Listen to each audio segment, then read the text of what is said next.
MSNBC has cancelled Joy Reid's show, The ReidOut, as part of a major shakeup at the network, and I wonder why they would make that call. It's surprising when you look at her spot-on analysis of US politics. I mean, here she is calling Donald Trump's team a party of racists and Nazis. Where one side stands for freedom while the other meets the textbook definition of fascism, namely a far-right dictatorial regime like Hitler's Germany or Franco's Spain or Mussolini's Italy, but also white-ruled South Africa before Mandela and the black majority took control, or Vladimir Putin's Russia, Viktor Orban's Hungary, or Nicolas Maduro in Venezuela today, that suppresses the rights of women and minorities, uses the military to execute the whims of a strongman dictator, and controls and suppresses the press, education, the arts, rewrites history to suit a favored and dominant racial class. That disgusting rhetoric was on repeat.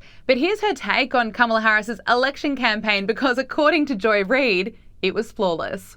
I mean, this really was an historic, flawlessly run campaign. Queen Latifah never endorses anyone. She came out and endorsed. She had every prominent celebrity voice. She had the Taylor Swifties, she had the Swifties, she had the Beehive. Like, you could not have run a better campaign in that short period of time. And I think that's still true. The Swifties, that really moved the needle. But apparently to Joy Reid, inflation isn't something that impacts every single American. No, in fact, it's just a word that Republicans have sort of made up.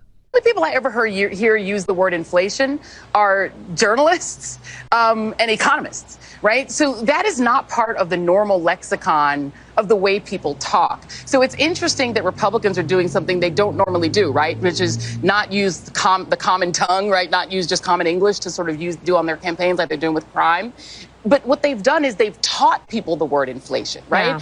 Yeah. Most people who would have never used that word ever in their lives are using it now because they've been taught it. Good riddance to Joy Reid and her dangerous and pathetic coverage that serves absolutely no one. As Marjorie Taylor Greene put it, it turns out that racism, lies and Trump derangement syndrome is not going to cut through in 2025. But some in Hollywood are still desperate to keep the disgusting attacks up. GOP strategist Brent Buchanan joined Power Hour for his reaction to Tom Hanks' recent skit.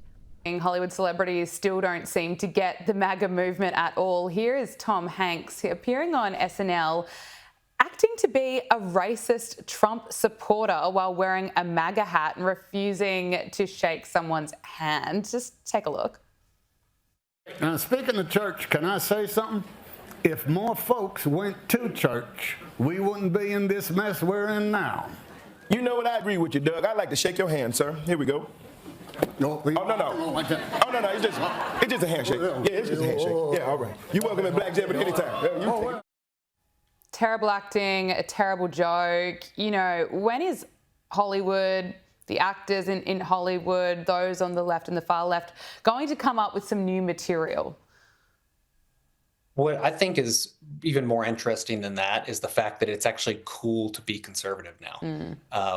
I'm 40 years old, and when I got into politics in high school, I was the dork because the Democrats were the cool kids. And what's really funny about this skit is, one, Tom Hanks is a pretty good actor, and though I hate his politics, I got to admit he makes some really good movies, is the fact that white voters are not who elected Donald Trump. So the margin that Donald Trump got out of white voters in 2020 is exactly the same margin that he got out of white voters in 2024.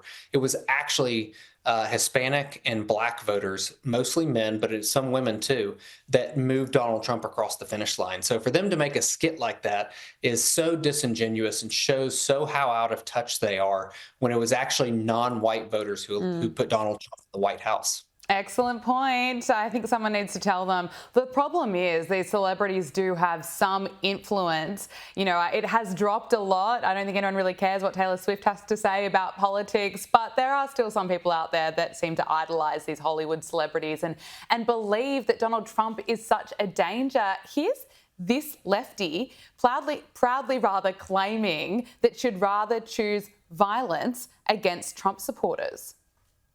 Woke up and chose violence against the Red Hats today. I will wake up and choose violence against the Red Hats every day. Oh my goodness, absolutely insane. What do you make of it?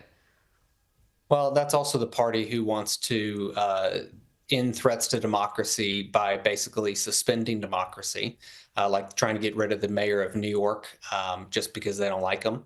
And I'll tell you a personal story is I have a fourth grade son who is very into Donald Trump, and we live in an area that Kamala Harris won at 80% of the vote. And he wore his red MAGA hat to school the day after the inauguration. And one of his teachers said, "You have to take that off. You're not allowed to wear that in this school." And the librarian actually came to his aid and told this other teacher, "You're not allowed to tell kids what they can and can't wear in gray. You're allowed to wear that as much and as you want." And to me, that one small moment shows that they're even in deep blue insanity areas like where I live, that there are folks who are starting to open up to see that the left is totally unhinged and they're complete hypocrites in what they say, like what this woman just did here in the clip. Absolutely. Look, finally, I want to talk to you about Barron Trump, because the president of New York University's college Republicans was forced to resign for calling Barron Trump an oddity on campus. Kaya Walker told Vanity Fair that the 18-year-old just goes to class and he goes home. I think, look, it seems like a fair outcome that she was forced to resign. I'll take the contrarian view here. And I think as Republicans, we need to lean further into free speech. And that means when we don't agree with people, that we can still say you have the right to say that, as long as it's not violence like that crazy liberal in the clip that you showed beforehand. But is that the right thing to say about the president's son? No. Was it a smart thing to say? No, it was completely stupid. But she should have the right to say that, and we shouldn't be canceling people out because they make dumb statements. Fair enough. Brent Buchanan, thank you so much for joining us on Power Hour. Really appreciate you making the time. Thank you.